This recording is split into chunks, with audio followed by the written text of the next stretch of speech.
My name is Socrates. I'm a Ken orator, writer, and poet in English and French. This is my Yupen journey.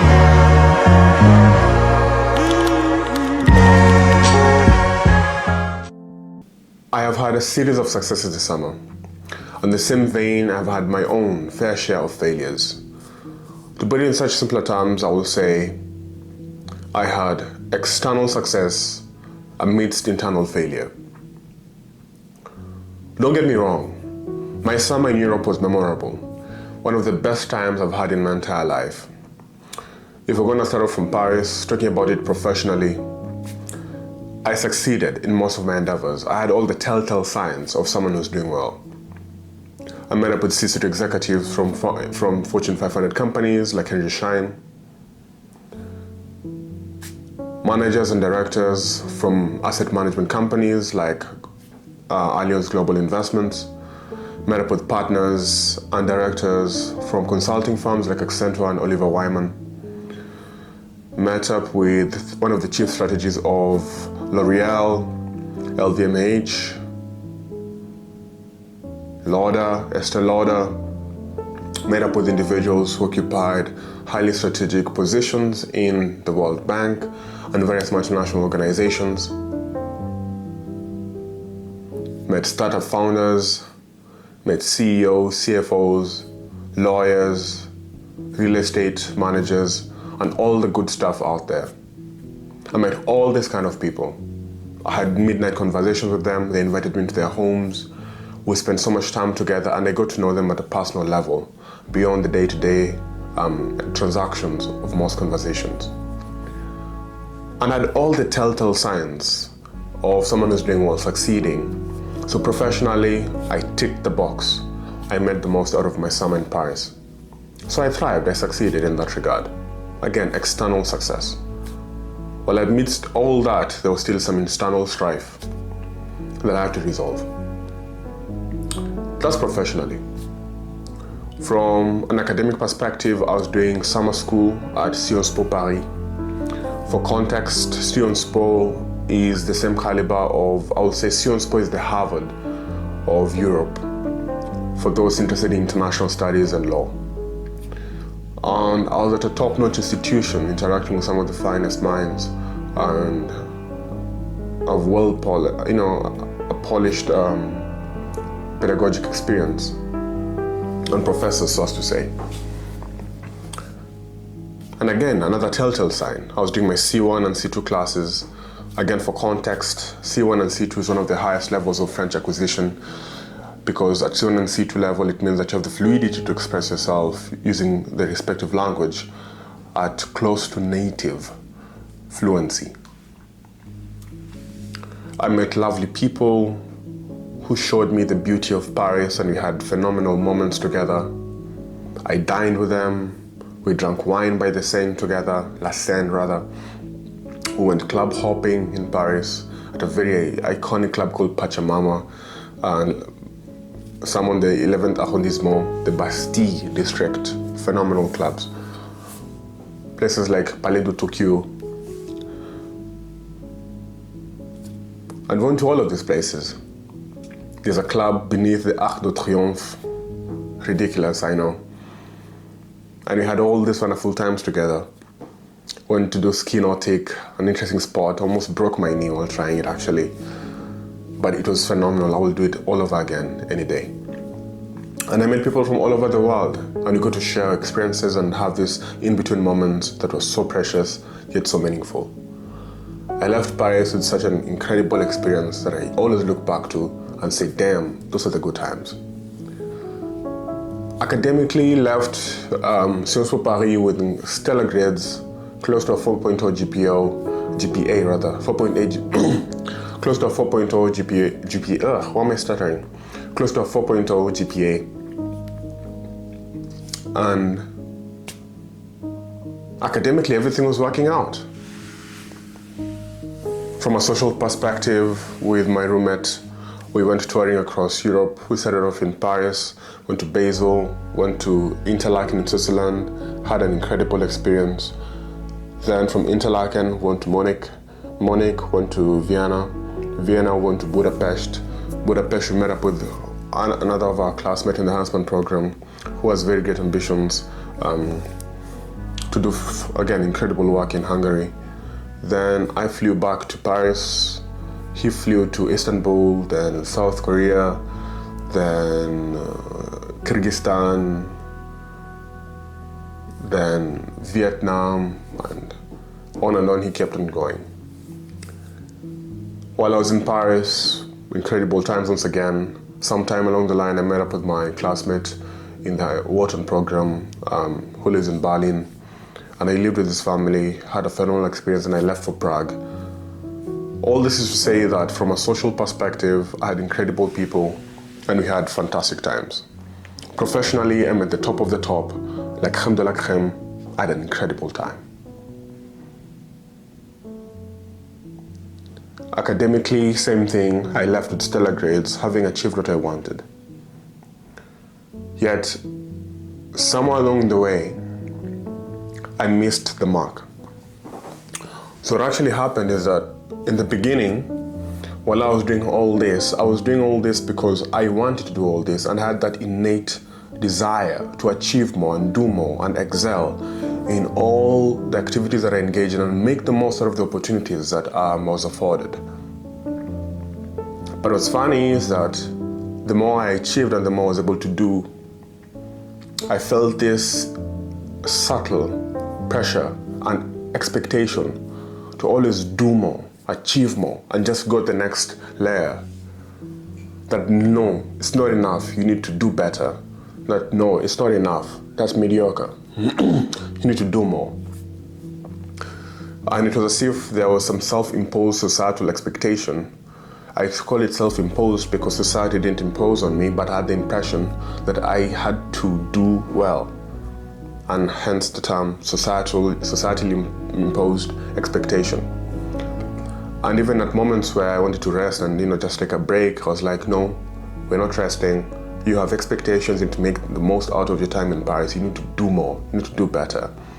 And regardless of whatever I did, internally I had this void, this extensive void, some feeling of emptiness where it is doom and gloom inside. And I was trying to fill it with societal appraisals where like, yeah, he's doing good. Or, damn, you're having the time of your life. And all these checkpoints and markers that imply that one is thriving and succeeding. Yet inside, there's nothing but a vacuum, a void. And so one of the avenues through which I decided to feel that emptiness inside me was, again, meeting all these C-suite executives and these top-notch guys in Paris, because it gave me the impression that, hey, regardless of how we feel, we can compensate through effort. I did everything from a social perspective. I met whoever I could meet, went clubbing, went to all these social scenes, went drinking, had a couple of wines, and all these wonderful things that, people my age engage in. Again, just to feel that inner vacuum that was just nestling within, never settled. And you just go to a point whereby, you just get fed up, trying to find short-term solutions to long-term problems or trying to satisfy an infinite void with finite objects. It just keeps on sucking it like a vacuum, like a void, like a vortex. Somewhere along the line, it was a moment of reckoning that how my lifestyles were not sustainable. And I needed to address the root core of my internal instability because it was affecting my mental health. So at the end of it all, I left Paris to go to Nairobi. And by that time, I think I was fed up. Not fed up by Paris the city, but fed up by how I was feeling and this internal emptiness that was just nestling within. Then I went to Nairobi, I tried to reconcile with myself, and I reconnected with my family and friends. It was incredible having to see them 1 year later and all the changes and developments that have occurred in their lives and similarly in mine. And it was a beautiful moment where we got to catch up and connect. I lost a couple of friends because, of course, this disconnect that occurred through time and space. and fundamentally were misaligned, and there was a misalignment of principles and values, and therefore it was in everyone's best interest to discontinue the friendship despite the good times that we had shared. That was painful, I must confess. However, I was able to connect with other people much more profoundly. With the friends I had, I got closer to them, and we just went that layer deep, or the extra layer deeper, so as to say. And it was beautiful, I will not lie. Incredibly, incredibly beautiful.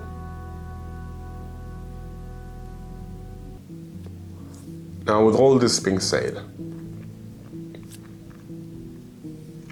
when I left Nairobi, I thought that everything was better and that reconciled that internal friction that existed. However, when I came back to campus in Philadelphia, I was just walking one day on Locust Walk. It's a very iconic stretch that divides the entire campus from 34th Street all the way till 40th.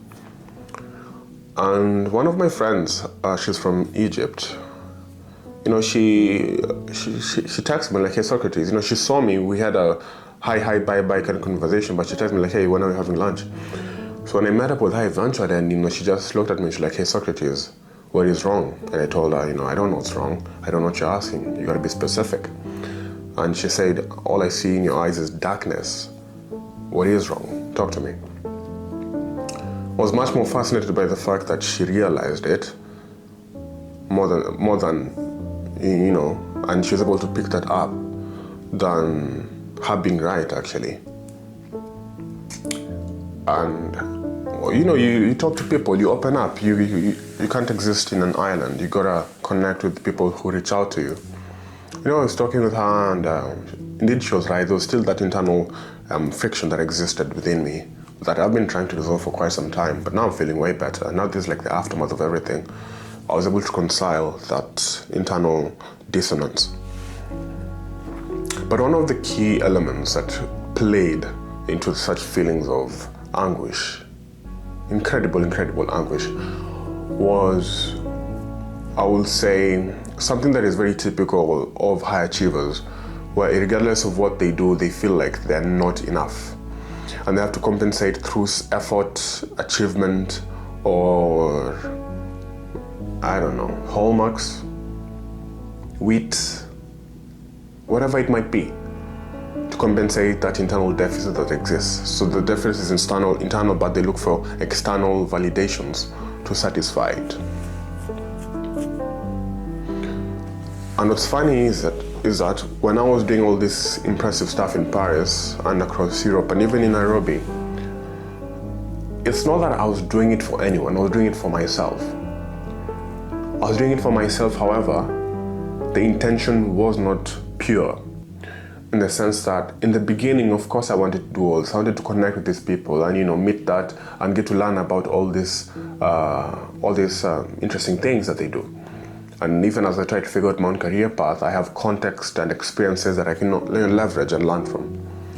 However, somewhere along the line, my intentions became corrupt in the sense that I wasn't doing it for me as Socrates. I was doing it because society expects, let's say, smart and brilliant individuals who are given opportunities to do certain things that meet the specified societal expectations.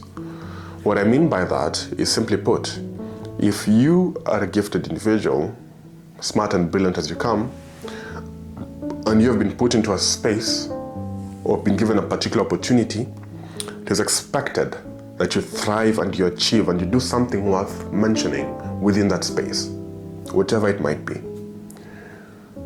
And I had the underlying impression that I had to, I'm gonna be in Paris for the next 3 months, that's what I told myself, but I need to make sure that I do the absolute most, that I excel in my French studies, I excel professionally, I excel socially, I am literally in the cultural capital of the world.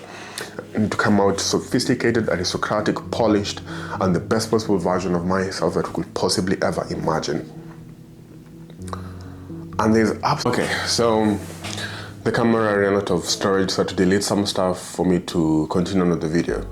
So the last thing that I said was, And there was, yes, society, societal expectations. And there's absolutely no one who imposed all these expectations on me, but I did it to myself. I mean, I come to think about it in this way where it's like I started off with pure intentions where I just want to do stuff for myself and achieve, make the most out of the opportunity that I have because it's typical of my characteristic. But along the line, I was like, I had this self-imposed pressure where I need to do more, achieve more, and get better, this, that, because society was expecting such of me. However, when you come to think about it, I am the society in my head. I am the one who's flogging myself, being like, why aren't you doing better? You need to do better, do more, but I'm doing more, do more, flogging myself. And the more I achieve, the more I whip myself with a much more effective whip with greater rate and higher frequency of whiplashes, yet I am doing this to myself. Society at no point whatsoever did it come to my room and say, hey Socrates, you need to achieve X, Y, and Z. But I am the one who did this to myself. I am the society in my head, whipping myself over and over again with, obscene expectations that are grounded in reality. Yet when I fall short, I am so mean and aggressive to myself, borderline bitter. I am the society. I am my own, I vilify my own self. And I am my own warden. At the same time, I am the prisoner. And it's very paradoxical where we try so much to get other people's affection, yet disregarding our own. Dimon, a guy whom I look up to in so many ways. He is the CEO of JP Chase. It's a financial titan. It's one of the most profitable banks in the entire world. I think last year they had profits worth, $40 billion, $48 billion, I think. These guys are doing phenomenal stuff.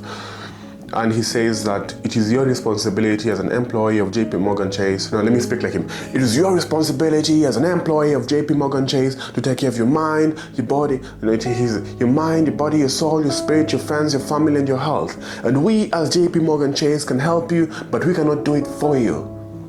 So yeah, I think that was a fair, accurate representation of what Dimon will say. It's like, you gotta take care of your mind, your body, your spirit, your soul, your friends, your family, your health. We can help you, but we cannot do it for you. Exactly. And it was my responsibility to take care of my mind and ensure that I'm in the best mental state to excel. But I failed at that. Hence, I found myself in a situation whereby I had so much external validation and external success, but internal failure. And it is no one's fault other than mine, because it is my responsibility to take care of myself above all. Yet I did not do that well. Hence, I suffered the repercussions down the line. However, I must insist, now I'm doing better. So society never came to my door and said, hey Socrates, you need to do X, Y, and Z. I am the society in my head. I am the one who's whipping myself, expecting myself to achieve more and do better and all these wonderful things. They are wonderful things. However, if the intention is impure and inclined towards hate, towards self, then no matter the external validations, fundamentally the motivations, so as to say, are unsustainable. And eventually they became unsustainable when now my mental health was taking a dip. And I had to take a step back. I focused on what energized me. I focused less on what sapped my energy. I spent time with people who gave me the enthusiasm and excitement for life. And I did more of the things that matter to me, whilst focusing on priorities and simply the fundamentals. That could have been avoided if I took better care of myself. If I had better software, internal software that dictates my actions. If my value systems aligned with my conduct. If all these things went well, I wouldn't have had to go through all that. But we live and we learn. That is the video, or that is the piece of information that I wanted to share with you all today. It's more or less of an introspective perspective than it is of whatever, a reflection post or a blog, a vlog, or anything it might be. But this is mainly an introspective perspective, a deep dive into the texture of my mind and the state of my psyche as I'm making this video. Particularly, why did I choose to have the Kenyan flag as a background? Mainly for aesthetic reasons, but also I think it's important for you guys to know that I'm Kenyan. I think it's very, very important that Kenya has one of the finest looking men in the world and in the continent of Africa at large, to be even more precise. That if you're looking for a husband who looks good and has all the hallmarks of a successful person, I think Kenya is a wonderful place to start. They're incredible people. I'm an incredible person. I come from Kenya, therefore. You know, let's do this. Socrates is incredible. Socrates is Kenyan. Therefore, Kenyan people are incredible. Yes. Yes. You got that right. So ladies, Kenyan men is the way to go. Take care.